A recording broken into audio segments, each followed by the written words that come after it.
Good morning, children. Continuing with our first chapter of history, that is reconstructing the past, let us revise what we have studied in our previous video.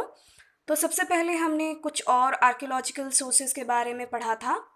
तो उन उन sources के बारे में जैसे old buildings and monuments सबसे पहला, second coins और थर्ड एरिक्सन इंस्क्रिप्शंस के बारे में पढ़ा था। तो ओल्ड मॉन्यूमेंट्स एंड बिल्डिंग्स के बारे में हमने ये पढ़ा था कि इन बिल्डिंग्स और मॉन्यूमेंट्स को अर्थ के अंदर से डग आउट करके निकाला गया था और इसी डग आउट करने के प्रोसेस में पूरे पूरे टाउन्स मिले हैं जो हमें उस दौरान लोगों के लाइफस्टाइल और कल्चर के बारे में बताते हैं।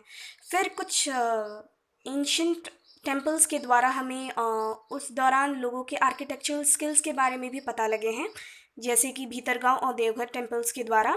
फिर हमने कॉइन्स के बारे में पढ़ा था। तो कॉइन्स के द्वारा हमें ये पता लगा था कि कौन से टाइम में कौन सा रूलर रूल करता था, कितने टाइम तक उस रूलर ने रूल किया और कितने एरिया में उसकी रूलिंग डायनेस्टी थी।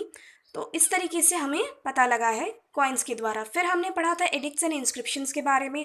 तो एडिक्ट्स बेसिकली एक रॉयल कमांड होते थे, जो कि रॉयल ऑर्डर्स होते थे राजा महाराजाओं के द्वारा, जो लोगों को ये बताते कि कैसे कुछ काम करें और कैसे कुछ काम ना करें। और इंस्क्रिप्शंस थे जो कि बेसिकली एक राइटिंग फॉर्म थी जहाँ पे इम्पोर्टेंट एक्टिविटीज़ और इवेंट्स किसी भी किंग के बारे में लिखा जाता था हार्ड ऑब्जेक्ट्स में, basically that is metal, stones, rocks और पिलर्स में। और इसी इंस्क्रिप्शंस के द्वारा हमें किंग अशोक के बारे में भी पता लगा है। और इसी तरह के काफ़ी इंस्क्रिप्शंस के द्वारा हड़प्पन सिविलाइजेशन में पाए गए हैं।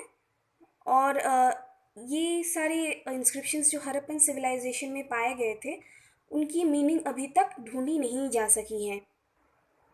तो इस प्रकार से आर्कियोलॉजिकल सोर्सेज हमें मदद करते हैं हिस्ट्री को रिफॉर्म करने के लिए, स्पेसिफिकली प्री हिस्टोरिक पीरियड के, जहाँ पे कोई रिटन रिकॉर्ड अवेलेबल नहीं थे। तो अब हम आगे बढ़ते हैं। History period, literary and documentary sources, written sources. इस दौरान हम बेसिकली रिटन सोर्सेज के बारे में पढ़ेंगे, जो रिटन मटेरियल्स के बारे में पढ़ेंगे जो हमें मदद करेंगे हिस्ट्री को रिकंस्ट्रक्ट करने के लिए। इसी प्रोसेस में सबसे पहले जानते हैं कि मैन्युस्क्रिप्ट क्या होता है। तो मैन्युस्क्रिप्ट होता है एक हैंड रिटन रिकॉर्ड किसी भी इवेंट के बारे में, उसे मैन्युस्क्रिप्ट बोला जाता है। तो पहले जो सबसे पहला रिटन स्क्रिप्ट था जिसे पिक्चर्स के फॉर्म में, जैसे कि सन और मून के द्वारा रिप्रेजेंट किया गया था, उसे पिक्टोग्राम बोला जाता है।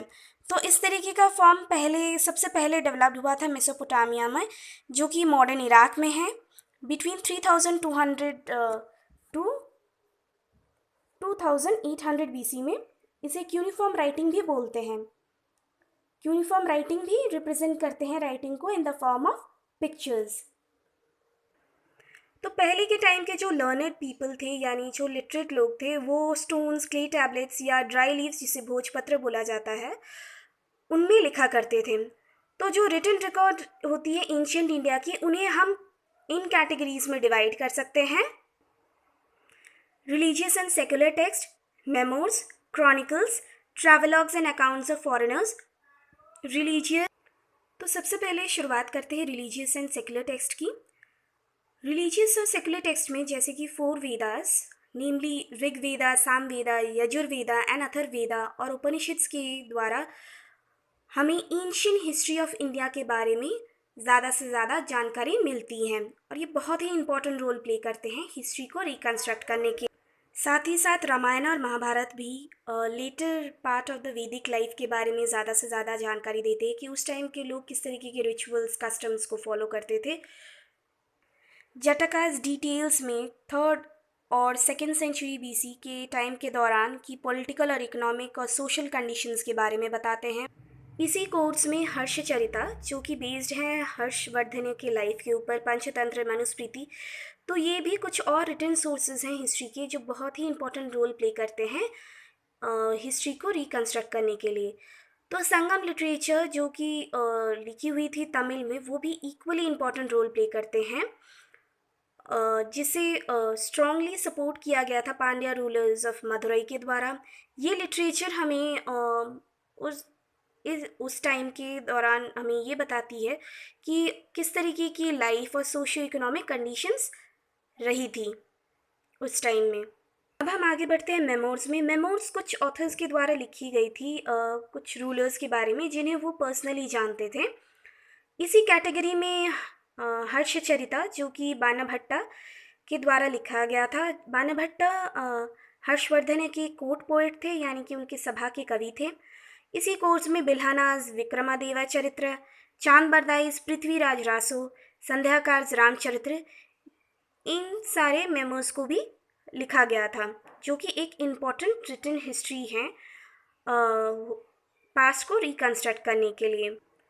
फिर क्रॉनिकल में आते हैं। क्रॉनिकल होती है जहाँ पे किसी इवेंट को रिकॉर्ड किया गया हो in the order of time के हिसाब से। तो इसी कोर्स में अबू फैजल जो एक फेमस हिस्टोरियन थे अकबर के कोर्ट के, उन्होंने 2 इम्पॉर्टेंट क्रॉनिकल्स लिखे हैं। सबसे पहला ए इन अकबरी और अकबरनामा। तो सबसे पहला क्रॉनिकल ए इन अकबरी हमें बताता है अकबर के टाइम के लीगल और रेवेन्यू सिस्टम के बारे में, और सेकंड अकबरनामा हमें बताता है अकबर के लाइफ के बारे में। फिर हम आगे बढ़ते हैं ट्रैवलॉग्स और अकाउंट्स ऑफ फॉरेनर्स। तो ट्रैवलॉग्स होती है जो डिटेल्स ट्रैवल से रिलेटेड हो। तो कुछ फेमस फॉरेन हिस्टोरियंस के द्वारा भी हमें एंशंट हिस्ट्री के बारे में पता लगता है, एंशंट इंडियन हिस्ट्री के बारे में पता लगता है। जैसे कि ग्रीक हिस्टोरियन हेरोडोटस, उन्होंने अपनी बुक हिस्टोरिका में बताया है कि इंडिया में डारिस के द्वारा रूल किया गया था 6th सेंचुरी BC में।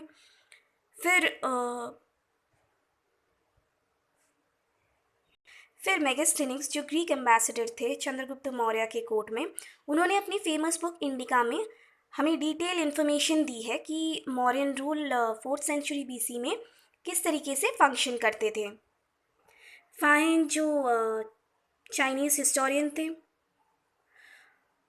और उन्होंने विज़िट करा था इंडिया को at the time of Chandragupta II।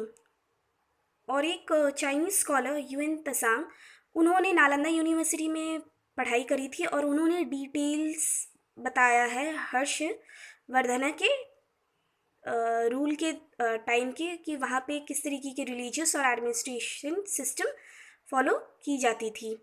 इसी प्रकार से अल्बरूनी जो एक अरबिक हिस्टोरियन थे, उन्होंने अपनी बुक तारीख़ हिंद और किताबुल हिंद में अल्बरूनी अपनी बुक तारीख़ हिंद और किताबुल हिंद में डिटेल इन्फॉर्मेशन देने की कोशिश करी है एंशंट इंडियन हिस्ट्री के बारे में। तो इस तरीके के लिटरेरी सोर्सेज यानी कि रिटन सोर्सेज के द्वारा हमें पास्ट हिस्ट्री रिकंस्ट्रक्ट करने में बहुत हेल्पफुल होती है। So students, this is the end of the chapter. और आज हमने पढ़ा लिटरेरी सोर्सेज के बारे में, जहाँ पे हमने पढ़ा कि मैन्युस्क्रिप्ट क्या होता है, पिक्टोग्राम क्या होता है जहाँ पे पिक्चर्स के द्वारा रिप्रेजेंट किया जाए जिस स्क्रिप्ट में, उसे पिक्टोग्राम। मैन्युस्क्रिप्ट जो हैंड रिटन रिकॉर्ड होते हैं उसे बोलते हैं मैन्युस्क्रिप्ट।